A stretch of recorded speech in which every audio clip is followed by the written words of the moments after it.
Yes, ni wakati na wasaa wa michezo na burudani. Wewe mfuatiliaji kipenzi kabisa wa michezo na burudani, tumekuletea habari moto ambazo hivi sasa zimekuwa zikitrendi kwenye mitandao ya kijamii. Sasa nikwambie ya kwamba klabu ya wekundu wa Msimbazi Simba wamejipanga kweli kuhakikisha ya kwamba wanavuka hatua zilizobaki kuelekea michuano ya CAF hapa barani Afrika. Kila mmoja anafahamu ya kwamba Tanzania kwa msimu huu imeingia katika historia kubwa ya kuwa miongoni mwa mataifa ambayo yameweza kupitisha timu kwa idadi kubwa kuingia kwenye michuano hii ya CAF, CL nikimaanisha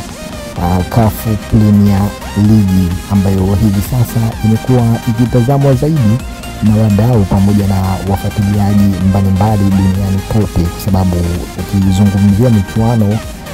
ya soka la CAF ni michuano mikubwa barani Afrika. Ndio sehemu pekee ambapo pia wachezaji wengi huwa wanapata nafasi za kuonekana katika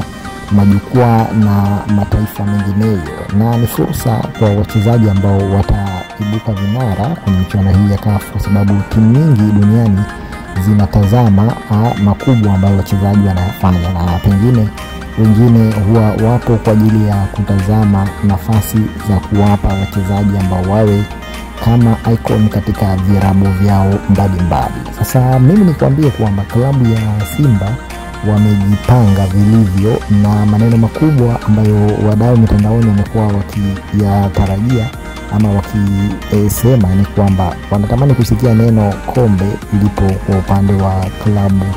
ya wekundu wa Msimbazi Simba na si vinginevyo, na hiko ni kitu ambacho